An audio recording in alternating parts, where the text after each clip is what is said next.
Het Katrein duistere motiewe? Tracy voel eensaam en is Konrad dalk die persoon wat haar van Tertius kan laat vergeet? En is Ys gereed om die groot vraag aan Nicolette te vra?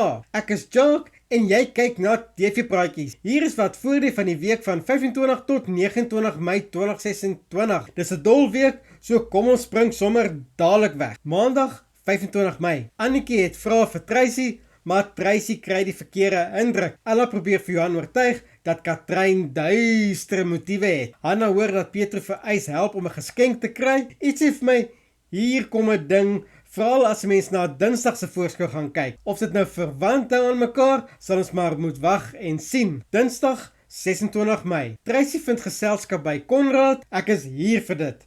Ek hoop daar gebeur iets romanties tussen hulle. Ek was maar altyd 'n fan van Tracy en Konrad. Iemand onthul 'n katastrofiese misverstand aan Gys. Dit het heel waarskynlik te doen met die geskenk. Katrein kies Ella se kant. Woensdag 27 Mei. Katrein bevraagteken Ella se weergawe van wat gebeur het. Lyk my sy gaan nie te lank aan Ella se kant wees nie.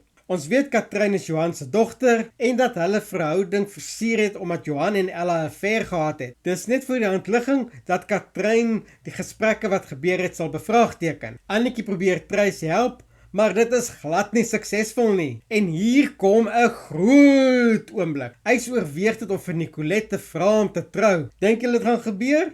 Of is dit dalk miskien net te gou? Donderdag 28 Mei. Talia is bekommerd dat dinge net te veel gaan begin raak vir Tracy. Iemand bel vir Katrein vanaf Kanada. Kan dit dalk haar ma wees? Ons kan seker wees dat sy heel waarskynlik een of ander tyd haar opwagting by binneland gaan maak. Nicolette moet middelmannetjie speel. Vrydag 29 Mei. Henry vat Katrein vas oor haar aantuigings teenoor Ella. Tracy voel eensaam met Tertius wat in Australië is en Konrad wil so gou as moontlik terugkom Pretoria toe. Kom Konrad, klim op daai vliegtuig of trein of skip of boot of wat ook al, kom net terug. Dis duistere motiewe, katastrofiese misverstand en kan trouklokkies binnekort lui vir 'n paartjie. Dit lyk my nie 'n inspuiting gaan help met die simptome waarmee die binnelanders hierdie week sit nie. Moenie vergeet om in te teken en die video te like nie. Dit help die kanaal baie en om ander mense te bereik. En as jy meer binnelanders video's wil kyk, klik gerus op die playlist wat nou op die skerm verskyn. Bly dramaties soos altyd en ek sien jou